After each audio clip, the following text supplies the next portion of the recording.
I'd like to acknowledge the traditional custodians of the land which we meet today, the Wiradjuri people, and pay my respects to elders past, present and emerging.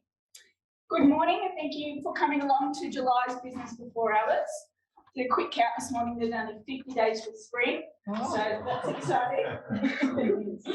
I'm Lisa Hasty, the General Manager at Albury Business Connect, and I'll quickly just introduce the team. Feel free at any stage to reach out to them should you need to. So we have Tanisha over here.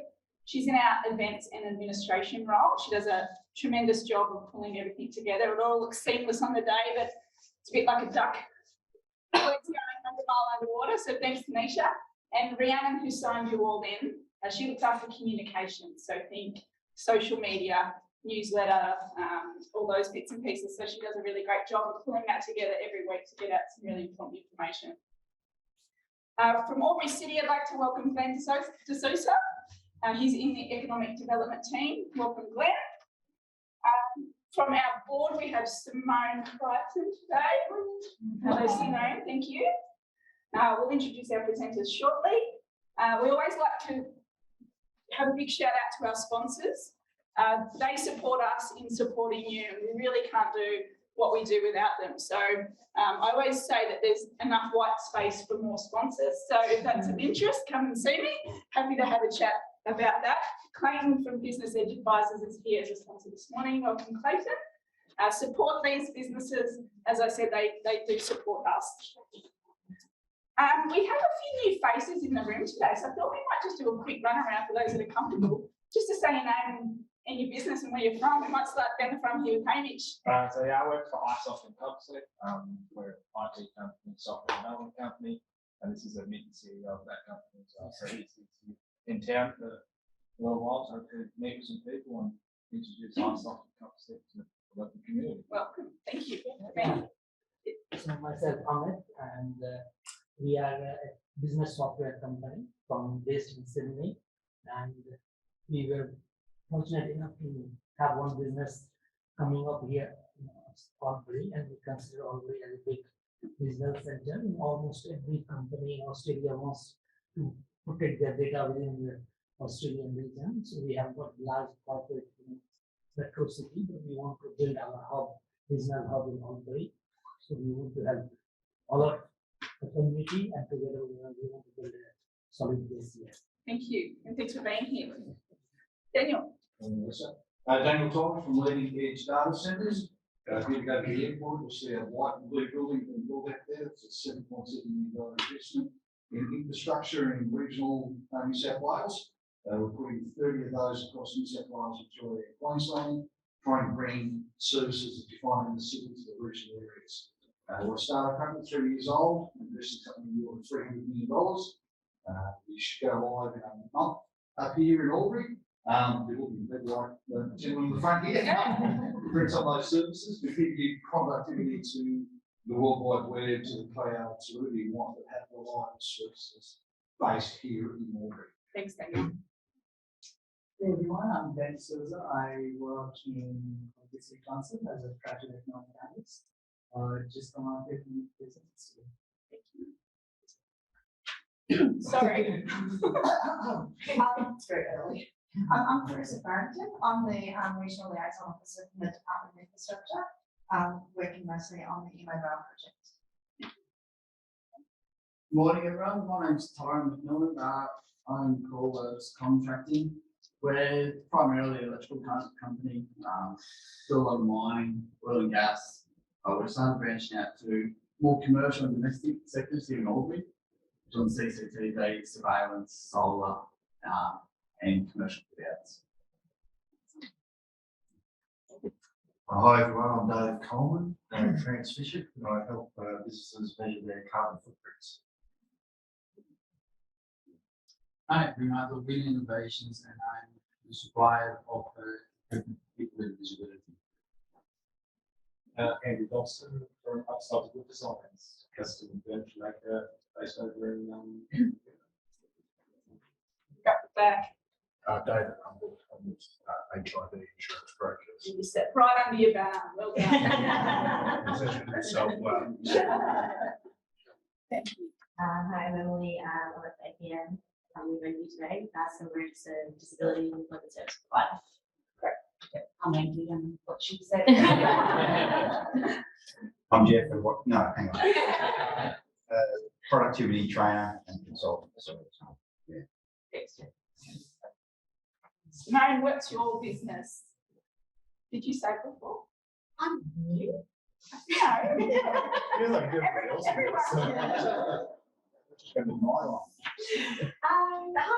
so I believe this is Anna Hall, Home Instead. We provide in-home care services for families outside at home for as long as they want to, as long as they can. And I'm also absolutely delighted to go work with based in the team with all of this support. Hey, do you want to say what you do? I said your name. Business Edge advisors, accountants, business consultants. Kimmy? Kimmy Hargraves, I'm the regional coordinator for Business New South Wales. I work with Anthony McFarlane. I coordinate all of our regional events, including the Business Awards. That's a big one. Little plug. And our three presenters, Peter, who'll be up shortly, Susan and Anthony. So I might kick off with Susan first, if that's okay. Today, Susan's going to provide a bit of an overview of the training and skills and qualifications that are currently available, including what type of industries and the eligibility criteria for that. So thank you, Susan. Good morning, everyone. Nice to see a lot of new faces. For those of you that know me, I have been involved in vocational education training for many years now. My name is Susan Bruce, and I'm a skills broker with Training Services New South Wales. So, is anybody familiar with Training Services New South Wales? Heard about us? So for those of you with apprentices and trainees may be familiar with us because we are the regulator for apprenticeships and traineeships, and we manage the training contracts for apprentices and trainees. And we have a range of field staff that look after specifically apprenticeships and traineeships. We also provide a range of other services and guidance for employers. We work with employers, training providers and the community to deliver vocational education and training in New South Wales. So towards the end of 2020,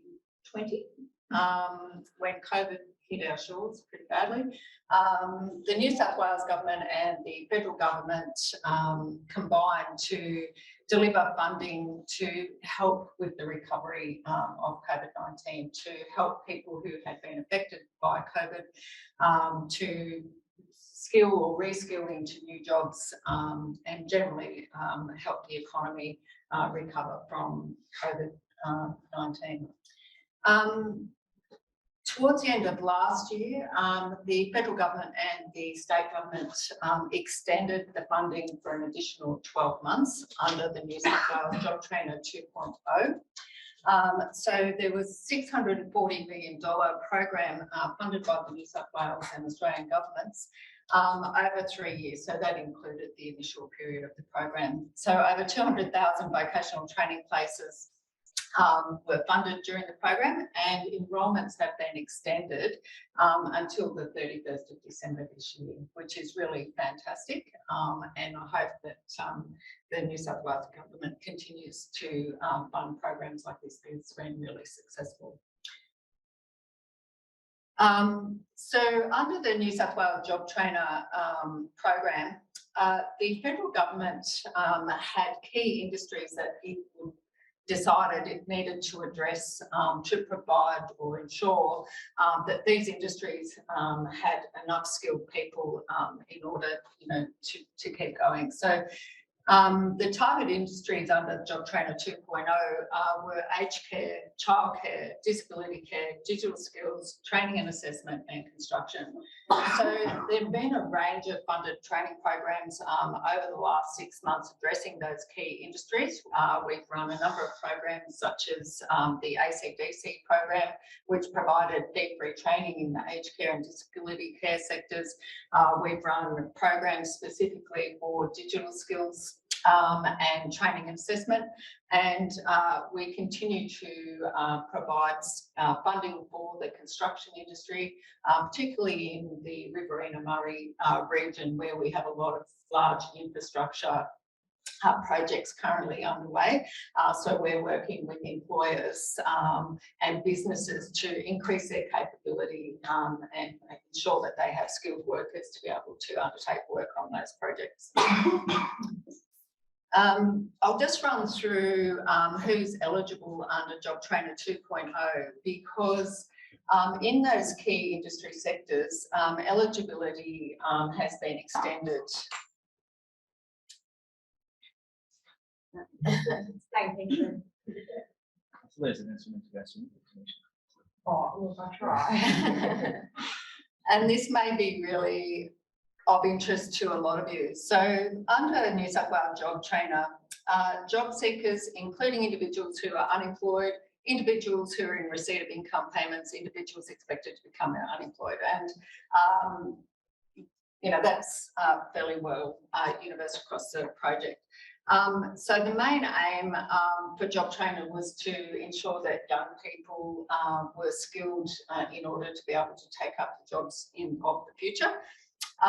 In the key industry sectors such as aged care, childcare and disability care, employed people, existing workers are able to access fee-free training in specific full and part qualifications, which is really fantastic. So anybody who may be working and who is interested in working in childcare or disability care or aged care can actually enrol into a full, identified full or part qualification fee-free. So they don't have to be working in those sectors to be able to undertake that training. The same applies for digital skills. So people who have existing work are able to enrol in identified digital skills full or part qualifications. I have taken the liberty of developing some little brochures up the front here with some examples of some of the full and part qualifications in the digital skills, aged care, disability care sectors, just to give you an idea of the types of qualifications that are available. But for those people that are employers and you have a need to upskill your existing staff with some digital skills, that paid training is available for your staff as well. So just continuing on with the eligibility, training and assessment. Also, the government recognised that there has been a problem attracting qualified trainers to be able to deliver training in New South Wales. So they've also opened up fee-free training in training and assessment. So for those of you that are, experts at what you do and you're thinking of becoming a trainer or an assessor, today or now's your time. You can actually enrol into the certificate for training and assessment or part qualification skill sets fee-free. So if you want to have a talk to me about that at the end, please feel free to. So in all of those key industry sectors, as I mentioned, it includes anybody that's working in those industries, not in those industries. You can be working full-time, part-time or casual or unemployed, but everybody is able to access those fee-free courses. We also support New South Wales veterans and their recognised partners or spouses under New South Wales JobTrainer, and we have done quite a bit in Wagga with the Defence Shed and the veterans there. We've funded a range of training programs that support them, and we like to support veterans into jobs as well, because there's plenty of opportunity for veterans when they're ready to seek employment in the region. With construction related qualifications, it's a little bit complex. If you work in construction, would you like to talk to me about the funding that's available in construction, please feel free to come up and see me at the end, and I'll make a time to have a chat to you, because there is funding available for existing workers in construction, where last year there wasn't, but obviously there's policy and things wrapped around that, so I need to have a more in-depth conversation with you. So as I mentioned, New South Wales JobTrainer funds identified full qualifications, and I won't run through that slide with you anymore. If you're interested or you have staff interested in full qualifications, please seek me out and I'll have a chat to you about that. So my role as a skills broker, I deal mainly with industry and businesses and training providers in the part qualification space. So there are hundreds and hundreds of part qualifications that have been approved by the federal government for delivery under the New South Wales JobTrainer. The training is delivered by private providers, community colleges and TAFE New South Wales. So Training Services New South Wales currently has around 400 training providers contracted to us under a Smart and Skilled contract who are able to deliver the fee-free training under New South Wales JobTrainer. So part of my role is to connect industry and businesses and young people with those training providers in order for them to take up those training places. So just a little bit on attraction and retention. So all businesses now are operating in a very difficult space. Everybody's experiencing labour shortages, and we all want to keep the people that we have and make sure that they have the skills that we need as a business moving forward. So it's really important that when we have staff that we do take care to upskill and reskill them so that we have a point of difference and people actually want to work for us and our organisation. So we want to always be the employer of choice, and upskilling and reskilling our existing staff can help with that. Consider offering opportunities for career progression and rewarding successful completion of identified qualifications required by the organisation. So a lot of organisations take in entry-level workers into apprenticeships and traineeships. With young people in particular, it's very important to provide those career progression opportunities to make them feel valued and rewarded with your organisation. So it's always important to offer opportunities for training to your staff. Support lifelong learning and support outside interests of your employees. So get to know your employees, and you know, if you have, for example, someone that's coaching the football or netball team, you know, get behind them and help them learn and provide mentoring, coaching, training opportunities for them. They're just a couple of little tips, but I'm sure you're all aware of those. Benefits of the New South Wales JobTrainer to employers, there are a raft of benefits. Eligible staff gain a nationally recognised qualification. So all of the training funded under New South Wales JobTrainer is accredited training, so nationally recognised. Training meets the needs for your business. So we work with business to ensure that if you have a training need, that we connect you with a training provider that can deliver the training how you need it delivered. So that's really important. Improve productivity and staff performance. We've just received incredible feedback from a number of employers that we work with that can attest that training staff can definitely improve productivity and staff performance. Training creates a better working environment through your investment in staff skills development. So organisations where there's a lot of training and career progression are really employers of choice in our region. And obviously less supervision is required as your eligible staff are more skilled and able to carry out the work that you need. As I mentioned, my role is a skills broker. We currently have 26, I think, skills brokers located right across New South Wales. In the Riverina, my regional office is based in Wagga. We have one skills broker based in our Wagga office, and I'm based here in Albury. So if you have a need to talk to me, I'm accessible all the time. I'm here. I can come visit you in your workplace and have a good chat to you about what your current needs are. So as I've mentioned sort of as we go along, skills brokers are here to help by identifying growth industries. So at the moment, I'm currently doing a lot of work sort of in the north of the region because we have a lot of infrastructure projects. I'm working with Snowy, Secure Energy, and I'm also doing some work up in Tumut with the Forest Works program and the Snowy Valley Skills Development Service. So we're upskilling people working in the forestry industry to ensure that that industry continues to thrive or recovers from the recent bushfires. So yeah, we've had a good chat about all of that, and I'm conscious of the time, so we'll just keep scrolling through. So if you're unsure on where to start, where do we start? So first of all, you have to find out what sort of training your staff needs. What skills do your staff need? So you'll need to do an assessment to figure out what skills and training your staff may need.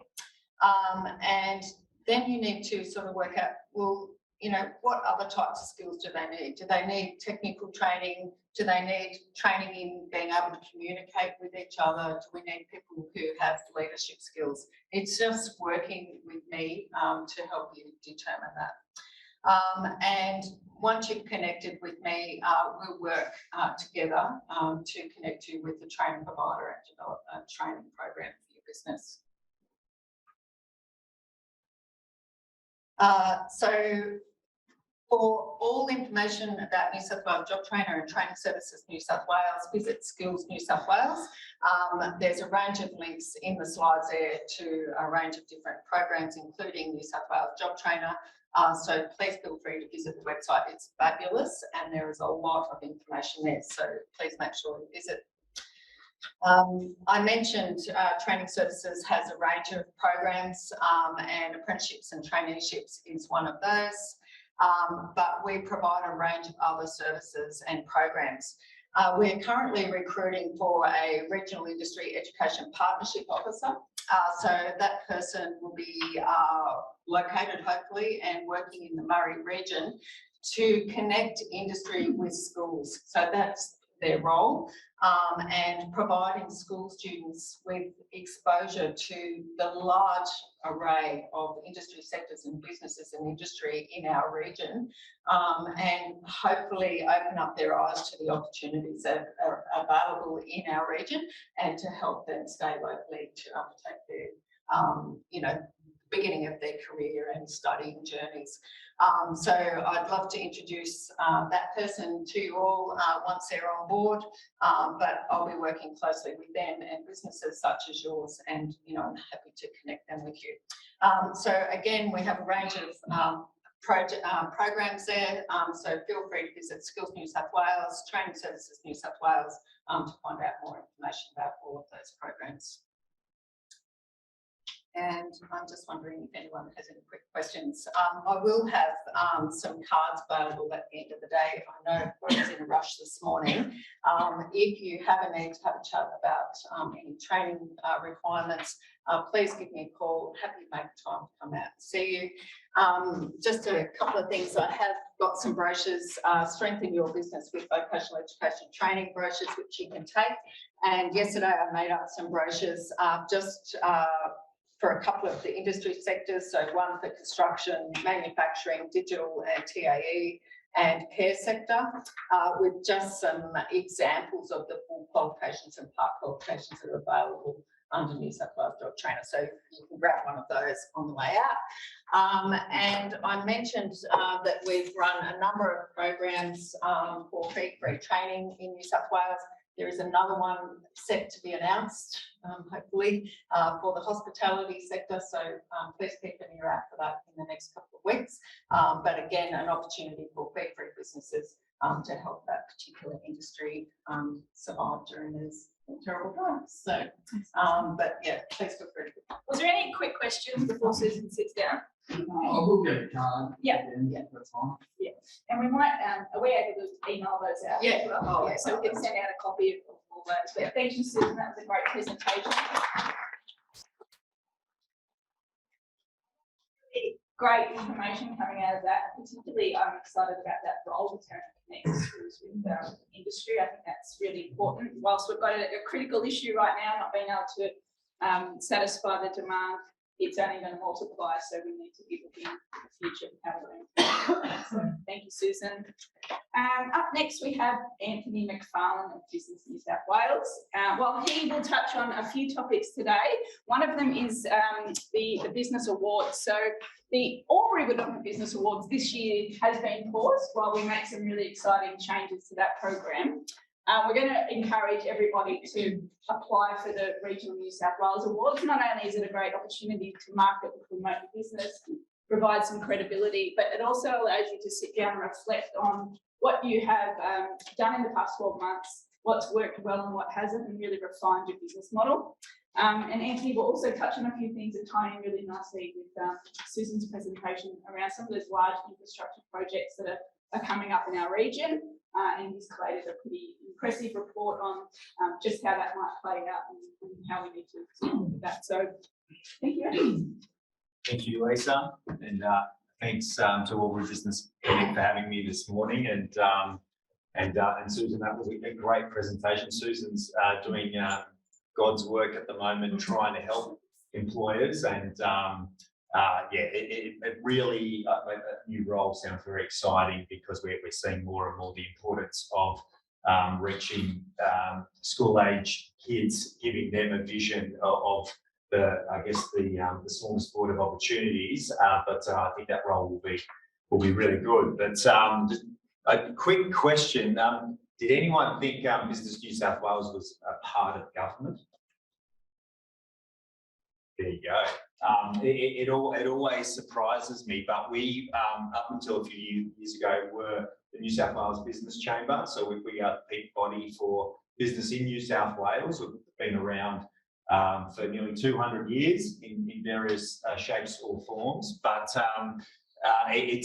with names like Service New South Wales and Investment New South Wales, we often get confused for being government. But I thought I would just take a quick poll on that. But Business New South Wales supports local chambers across the state with various services. We'll talk about a few of those things later on, but one important thing that we help amplify the local chamber awards is through the Regional Business Awards. So I wanted to have a chat about that, but then a few other things that have been happening, just to I guess give you a little bit of a bit of context to what we do. So firstly, the Business Awards. I thought I'd start with a quick story. I was giving a business that took out an award last year their very nice plaque, and I sort of asked them, like, what did you get out of the Business Awards? And I was, sort of holding back, wondering what he was going to say. But this particular business owner said it really exceeded his expectations in terms of the sales that were generated out of the exposure of the awards. That particular business got coverage both on the local news and also in the local newspaper, which we sort of helped facilitate to a degree behind the scenes. But they had gone above and beyond in terms of looking at the housing supply issue and coming up with a prefabricated solution that was quite high end and was able to come to market quite quickly. But it just sort of, that feedback from that particular business was great to hear, because they generated hundreds of thousands of dollars worth of sales and prefabricated homes.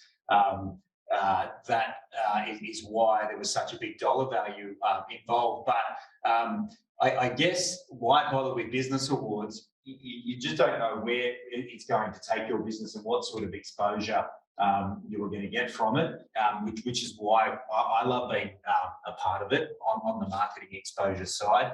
I think at a time of skill shortages, it's a great way to differentiate yourself in the marketplace and get your name out there, especially with awards like Employer of Choice and a new one that we have brought in this year. It's also an important time for reflection. Businesses that take the time to go through the application process, get valuable insights into how they're tracking against their strategy.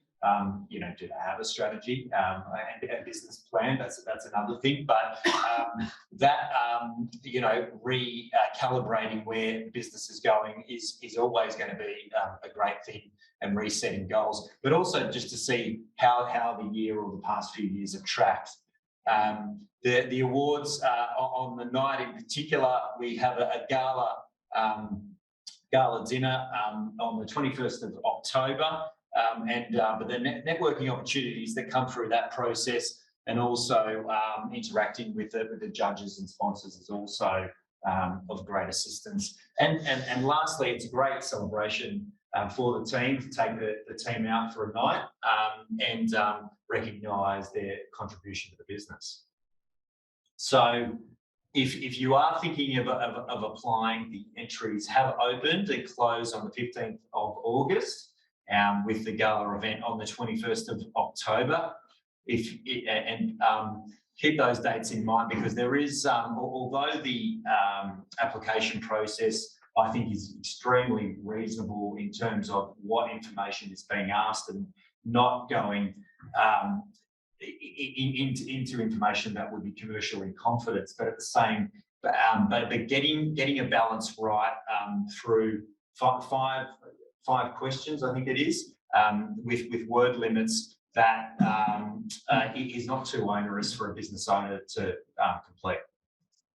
There's 13 categories this year, and then the 14th category is the overall winner of the awards. So they're split into both individual categories and business categories. Chamber too. Oh yeah, and chamber as well. Yeah. And local chamber of the year is a category as well. Thank you. The new category that we have this year, excellence in diversity and inclusion, another award that I think will go sit in well with employer of choice, in terms of talking about what your workplace and your business is like to work in. So I was surprised to have a sponsor come out of the woodworks wanting to take that one straight away. But I guess the beauty of these categories, you can sort of work out where you are in the pack, what you think you're going to be most competitive in, to be able to compete against businesses either on a size basis or for a particular reason like innovation or sustainability. So what are the judges looking for? I think this, like, I would prepare your award on the basis that you might go all the way to the state awards. The winners of these categories then go on to the Sydney Awards in November. But I think I've listed a few things there, but I just wanted to point out, make sure your entry is concise, that it uses evidence to back up certain statements that you're making. Think about why you are a leader in your chosen category. What is, I guess, the X factor that might set you apart? Have you solved a broader need in the community, or have there been some really good wins around growth in revenue, in profitability, in terms of your staffing? Have you been able to really boost staff numbers? Have you won any particular grants that have gone towards solving a particular problem, or I guess a good endorsement from, say, the government as to your success, like the Regional Job Creation Fund? Just some simple things make it easy on the judges. Each category has 2 judges assigned. That simple things like not repeating yourself in questions as well are going to go a long way in terms of just making it easy to guide a judge through your particular entry. Some quick tips. I guess don't be afraid of the business awards. It's not as a bigger thing as you think, and those 5 questions really are quite manageable in terms of the workload of the business. Chip away at maybe you can take the questions offline, complete them, and then put them back into the portal. And if you've got any issues with the portal, do sing out, and we can certainly assist. Kim or even Lisa, I'll throw you in there as well. But just it is quite a good portal in terms of usability. We mentioned not doubling up on answers because there is a restricted word limit there. Make it easier to read. Give that evidence and fact basis to statements that you are making. If you are the best business in the world, tell it, why that is the case. Yeah, and those, I guess, having a set of second eyes and preparing to actually go onto the study board so that you remain competitive, you won't be able to change your application once you go through. So that is the business awards.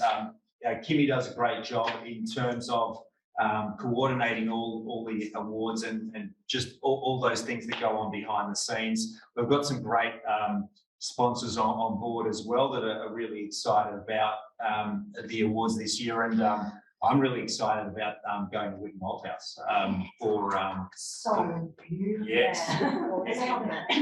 Oh, yeah. Yeah. You're in for a treat. It's amazing. Yeah. No, it's a great venue, and I think a great backdrop for a team celebration. So there will be buses going from the venue to Leeton and Griffith as well, and there is some accommodation on site as well. But I wanted to just quickly mention the Down to the Wire report, which went live yesterday. This is the draft version, but the cover looks the same. And a few of you, and I can see a copy of the report there. Very much on their house. Yes. I guess the reason that we put pen to paper on this report, and we've been working on it for quite a while, what was the unprecedented amount of infrastructure activity that this region will see over the next 5 to 10 years. It's more akin to a metropolitan location with over $20 billion in projects, construction workforce of at least 5,000 workers. 6 of those projects are about $14 billion. So we try to put it on a map here. In the next few years, you're going to see a real ramp up in activity on a few of these extra projects. You've obviously got Snowy 2.0 already underway, but I guess we wanted to say to government that this is a great opportunity for the region, but in order to leverage the benefits of these projects, there needs to be some good communication and coordination, both between projects and education providers. We wanted to challenge the projects also to be part of the solution in terms of solving some of the regional issues around skills and housing. So there's some good conversations going on between projects at the moment as to how they're going to add to housing supply or bring on supply that then can be given back to the community. In terms of the careers that are going to be on offer in the region, it's in terms of renewable energy and broader construction roles, if these projects are, I guess, looking at how the phasing works, I guess labour force opportunities to go from project to project are also going to be there. But Southern New South Wales is also one of the renewable energy zones. That list of renewable energy projects, which is probably further northwest from here, but we do have quite a few around the Greater Hume, LGA and Federation, are also going to provide unique opportunities as well. But it's just one example. This report just around where Business New South Wales does go into bat for business to try and, I guess, be that interface between business and government and be a voice for business there. But happy to talk about that at length, but not now. But another thing that I thought I would mention is that one thing that local chamber members can take advantage of, given the alliance between Albury Business Connect and Business New South Wales, is the workplace advice line. A great tool and service 132696, where local chamber members get 3 free calls to bounce ideas, to ask questions around employment matters, around workplace matters, and general legal issues. It doesn't provide in-depth legal advice, but it's a good sounding board to sort of find your way.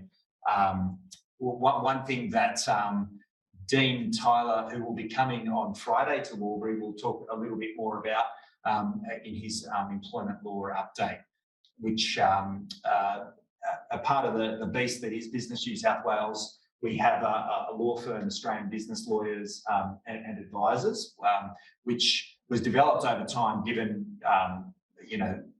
obviously the needs that we saw business had in this space. That became a fully fledged firm and continues to take out Australian awards in that space.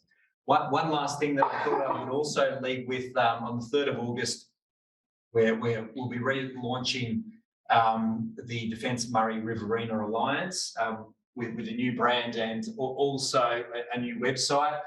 Business New South Wales is helping the Department of Regional New South Wales around developing the supply chain in the defence space. So it has a pretty strong manufacturing type flavour.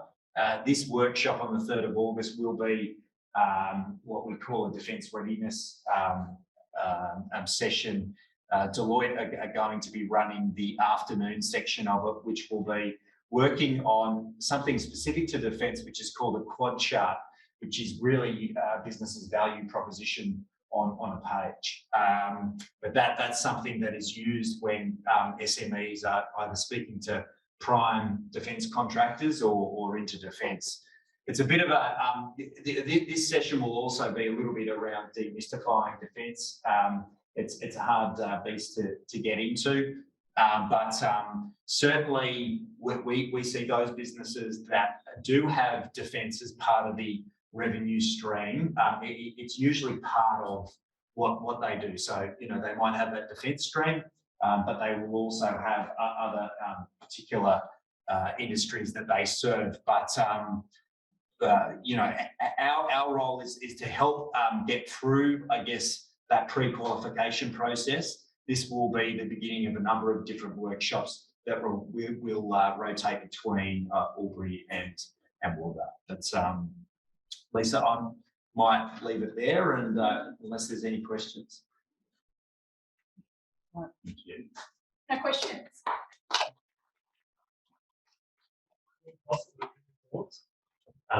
No entry. Yeah. Thank you, Anthony. I'll just add that Anthony's territory is beyond Albury, so we'd really like to see Albury win out the regional award. So everybody in this room, get in there and enter. Thanks, Anthony. And that down to us Hawaii report's really impressive.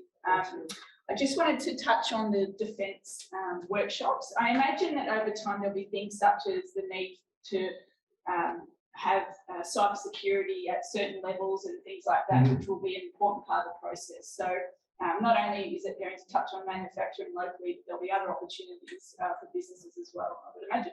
Yeah. Thank you, Anthony. So up next for our community spot today, we've got Peter White from Make Me Mobile. They're a charity that, well, I won't say too much in case I get it slightly wrong, but my understanding is you take vans and vehicles and help people with disabilities get mobile and get some independence. Welcome.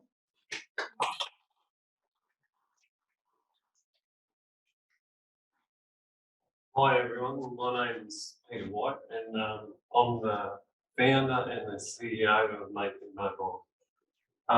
The reason I set up the charity was to raise funding for wheelchair access vans for clients of NDIS that can not afford to buy their own vehicle.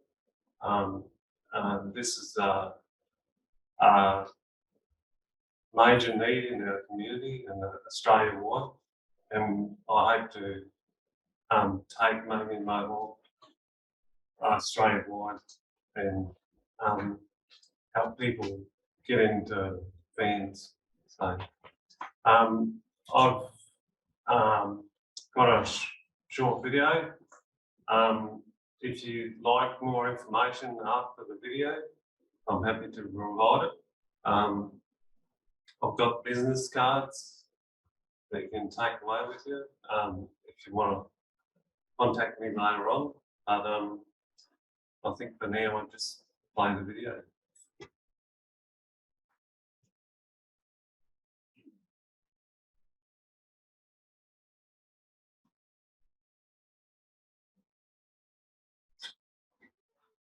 Yes.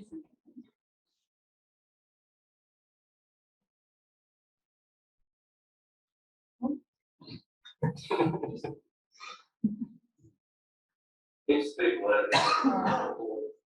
Okay. Oh, okay. Let's try it again, everyone.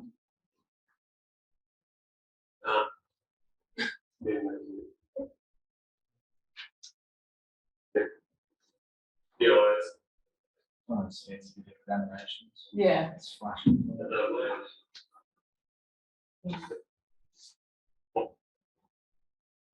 We might have to send the video out by the looks of it, but Peter, why don't we just have a chat about some of the content that's in there? So Yeah, I'll just swing it. just bring it. Sorry about that. Everyone, please watch the video when we send it out because it's such an important charity, and I think it's amazing that you're creating this opportunity. So the main reason I had found the need to set up a charity was I have a son who has muscular dystrophy, and through our own needs, we found the needs of the people that are like us.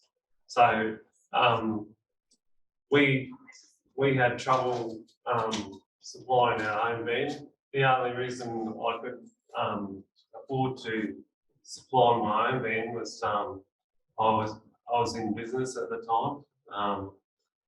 But anyone who's in our position, a lot of families that have a child or a loved one in a wheelchair or any kind of disease that binds them to a wheelchair, they usually end up with only one income for the family. So with only one income for the family, it's very hard to buy a van, then get NDIS to modify it. So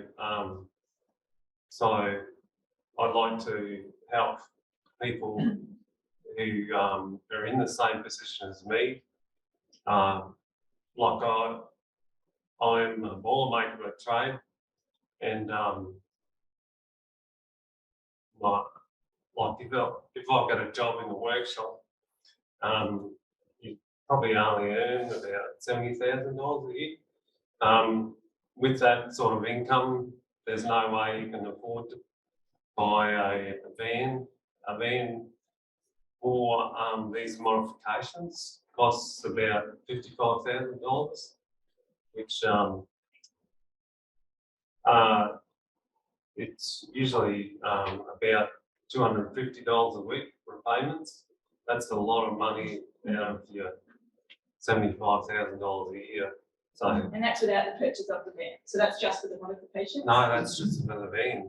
Right, and then And the- modifications on top of that. The NDIS will modify the van for an approved client that needs a van. They'll pay for the modification, but they do nothing at the moment for people to actually help them provide the van. Yeah. So you don't want to put a $35,000 modification on a van, second-hand van that's nearly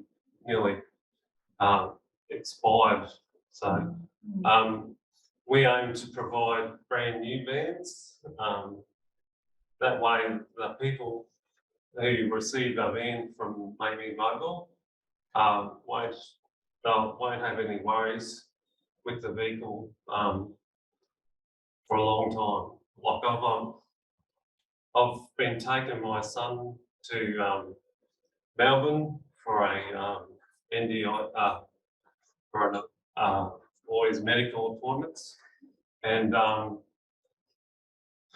was overtaking a B-double truck out here I just got from Albury. I just got past Wodonga, overtook this B-double truck, and then something happened under my seat, and heard this big woof, and anyway, I lost all the power of the vehicle and had to pull over. But like I'm stuck on the side of the road with Lockie in the back in a wheelchair. What do you do then? There's not many vehicles that can come out and even pick you up. So I was grateful to Toyota because we just had the van in there having a service. I rang them up and said, "Hey, I'm broken down on the side of the highway with my son in a wheelchair," and anyway, they sent out a tilt tray and they got the wheelchair van from one of the hire companies, and they came out and picked us up. But under normal circumstances, it would be very hard to get my son home. So we wanted to take this worry off the shoulders of the people who've got other things to worry about. What's your aim for the charity? So if people have a message to take home today, is it to tell, if everyone tells 3 people, we can create some awareness for it? We're only brand new. We're only really 3 months old. So we need to get the word out, what we're trying to do, what we're trying to achieve, and get people on board. Maybe we need a lot of word of mouth. We need a lot of internet exposure. We are working on that. I was lucky to run into RSM, Peter Nicol, and he's been great supporting the charity. I went accountant shopping, and I walked into Peter Nicol's RSM one day, and I met Peter, and I had this folder full of ideas.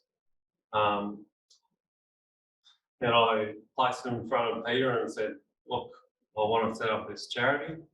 I want to help people to get into the vans because locally in Albury, Wodonga, 0.4% of people who are confined to a wheelchair have their own vehicles. Can you imagine if 0.48% of able-bodied people had their own wheelchair, had their own van, vehicle to drive around in? So all these people are stuck at home. All these people need wheelchair access van to access the community, to go and have a coffee, to work. Yeah. So we really need to. We've got a question at the back. I said the question. So are you just hiring these vehicles out, or is it working as No. like a shuttle type? No, So how do we aim to give the van to the client, just give it to them as a give it to them as a donation. The van will be that family's van, so it'll be in the driveway whenever they want to use it. At no cost to the client, no cost to NDIS. And then when the family have no further need for the vehicle, we'll purchase the back of the family. Do we have any other questions? We might need to wrap up for the sake of time, unless there was one last point you sort of wanted to make and share with the group. No, that's We'll send out the video details for the website and also your social media pages. But we wish you well and encourage everyone to get around and support it, because it's obviously very.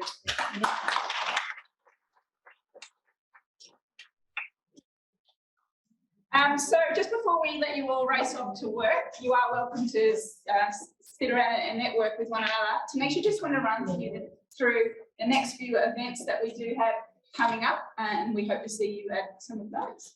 Yes, sorry for all presentations today. We'll be looking into that. We don't want to see that happen again. I don't. First event coming up in a week away is the Business Women of Wodonga event, Xmas in July networking event, with Karen Daly as our speaker for Posh Blonde. They are also going to be supporting a community group, Tots to Teens, and they've got information on their webpage on what you can be donating if you attend this event, or if you'd just like to make a donation. They're accepting those to pass them on to families that need them the most. Registrations are on our website as well for that one. The next one is, of course, Business After Hours. It's at the end of the month on the Wednesday, 27th this month. So 5:30 to 7:30 at Hyphen. That is hosted by Wodonga Council. So make sure you head over, see the new Wodonga Gallery, I think. Yep, I got a nod of approval there. So the Wodonga Gallery. The next one is the Albury CBD networking event. That is tomorrow. Now, I believe registrations are still open for that. So if you're an Albury CBD business, make sure you head over to our website, log on and join the networking event with other Albury CBD local businesses that have already entered, well, not entered, registered. Thank you. And the last one, which we don't have a date as of yet, but it is coming up, it's a retail workshop. It's at the end of August. This will be between Albury and Lavington businesses. It's a 2-hour workshop, and there is 10 one-on-one consultations in store for your businesses if you want to register for that when we get that on the website. Thank you. Else to say, so we're all done. Thank you.